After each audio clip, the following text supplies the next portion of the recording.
Pana Congo, Pana Congo. Bino batu bozana besoin ya kutonga bandaku na bino.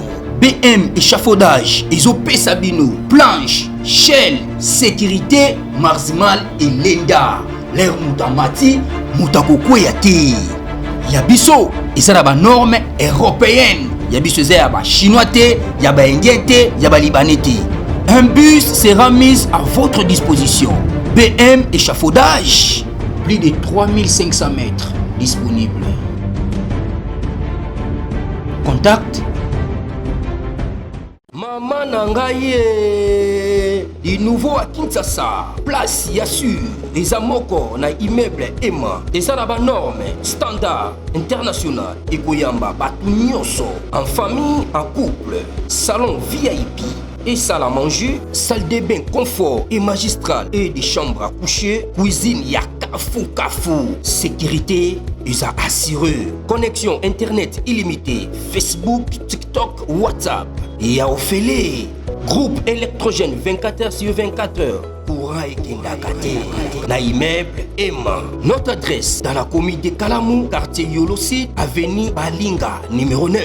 Soyez les bienvenus. Immeuble Emma.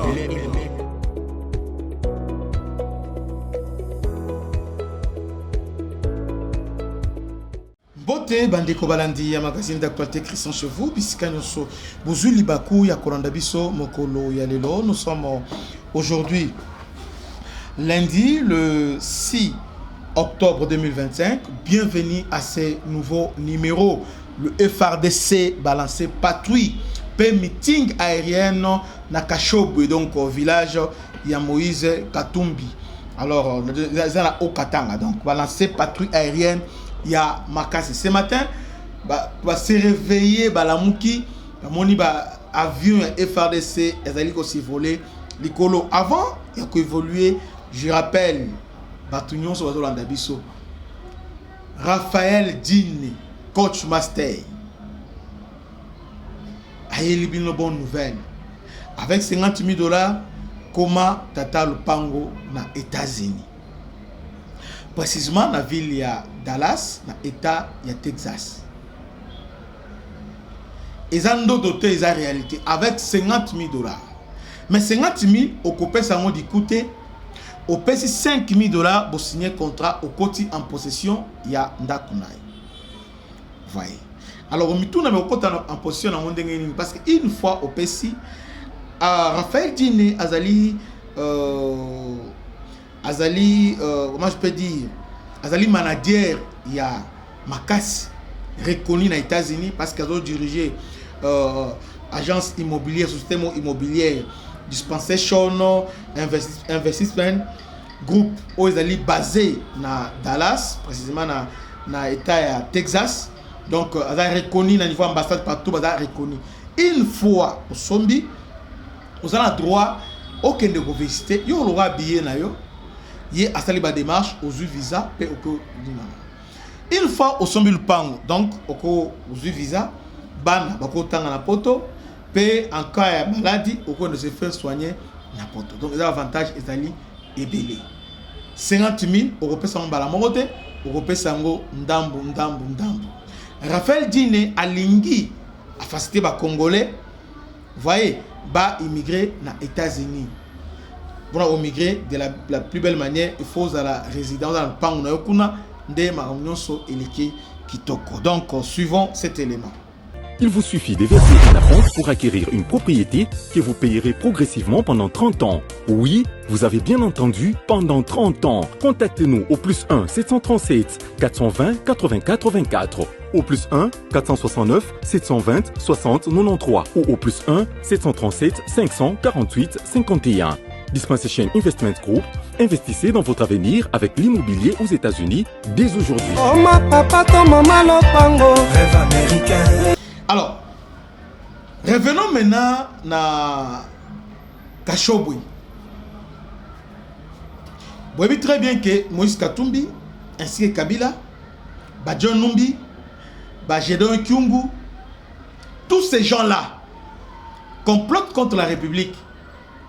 Tout le monde dit Ouvira, parce que Ouvira est là, ils veulent se faire le chemin pour autant la Grande Katanga.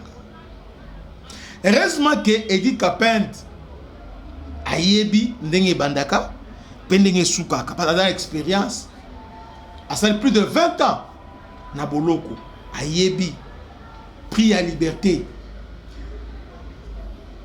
Ils ont tout fait corrompre habiter. Il ne trahit pas.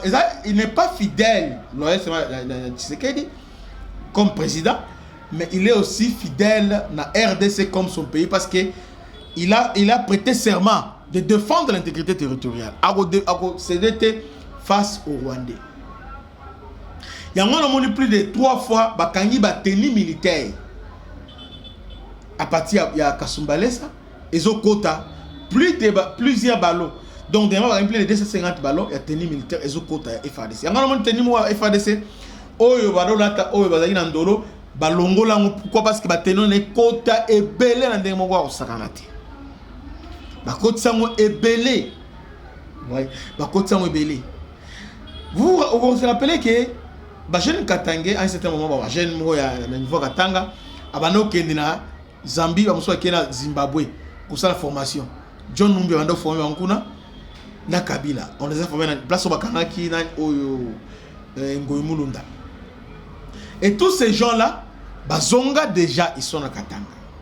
Bazon formation, Bazonga. Et Minduki est mon Minduki Mouké Mouké. Il y a un dernièrement, on a qui balancé bouclage dans certains sites, il y a Kabila ainsi que il y a Katumbi. Mais là, ce matin, Armée a sali patrouille, il y a dissuasion. Na village Kassobi. Donc, l'armée en faisant ça, c'est l'armée a donné l'information là-dessus. Bah, on se prépare à cette contre-offensive. Dans le village, va déstabiliser. Katumbi avait commencé avec Moulonde. Dans Moulonde, côté à Lac Moiro. Mais là, on se prépare à un village, base en possession, vous voyez, et comme indépendant, et comme base de résistance à niveau de Kangatanga. Bazo kota moko. Mais armée averti, patrouille à nos hommes likolo, armée averti non, il ne vous laissera pas. Donc armée ndenga zo le quand ça la ba meeting wana, ba patrouille wana, ceux qui a monga groupe ba tout monde a butu animbo, on va tirer. Mongonga yango yo, on a tiré sur le civil té. Yo civil et Sengeli on se séparé na ba malfaiteur. M23 Kota, Bakatanga Kota, ils sont là, c'est le go. Ma bandi ba patrouille déjà aérienne déjà. Armée a lancé la patrouille dans le niveau national parce que dans le niveau à Katanga, chaque territoire bâti ba avion de chasse et zawana de surveiller. Avant bango ba drone ezali, ba avion auto soma moiri et surveiller la position de Sobande. Donc Katanga est placé sous la auto-surveillance. Après avoir échoué na Kokota au travers Uvira, ils veulent maintenant lancer offensive à partir interne. Ba lancer offensive à partir de Kati. Baye Ebele Basangani ba lancer mouvement là-bas. Dernièrement, j'ai donné un Kungu à lancer ce mouvement. Il a été maîtrisé. Maintenant, ba o musozo mekawana. Obi ba lancer qui insécurité au centre niveau Katanga. Mais nous l'avons maîtrisé. Obi Katanga, ils ont des soldats. Bon, mais Katanga aujourd'hui, ils ont poumon économique congolaise. Donc, ce basion le lot, c'est fini pour la République. Alors, le gouvernement n'a pas droit à l'erreur. C'est comme ça. Bazo, l'accès déjà. Mais ce qui est crié, le gouvernement a lancé patrouille aérienne dans Mbokanaye. Mais tel ce qu'on va partir à Katumbi, Batomboki. Au moins, les piscines, au moins pour moi, Bando qui n'a beaucoup bazali. Suivant cette vidéo, Dengue va paniquer. Bon, est-ce que le gouvernement poste la patrouille, est-ce qu'il a averti la population? Suivant reportage Oyo, Yabato Katumbi. Les gens qui ont comploté contre la République, les gens ont osé là, c'est plus désagréable, mais la Tongo a gouvernement surprendre avec des avions. Tout le reportage Oyo.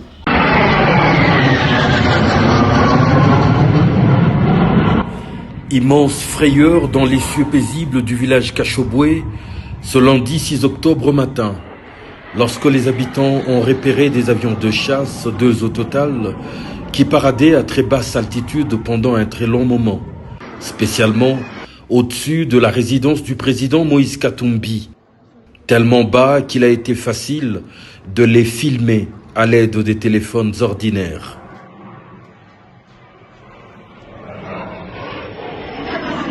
Entraînement, intimidation, repérage éventuel d'une cible ou autre chose. En tout cas, les habitants n'ont pas été prévenus. Raison pour laquelle, en panique générale, les élèves ont déserté les salles de classe, craignant le pire.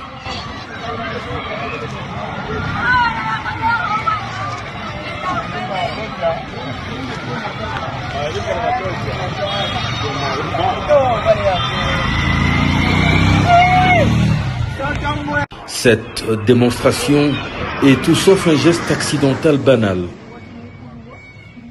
Mais pourquoi gaspiller autant de ressources au-dessus d'un village où il n'y a que des produits agricoles à trouver, alors que, au même moment, des localités tombent en cascade à l'est du pays sans que pareilles ailes ne soient déployées.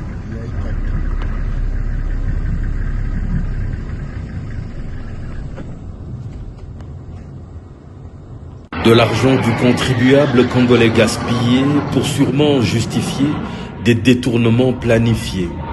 Ou s'agit-il peut-être d'intimider et faire taire un opposant pacifique et républicain? Quelle menace y a-t-il à chercher à Kashobwe? Même les poissons de la loi Poula s'en étonnent.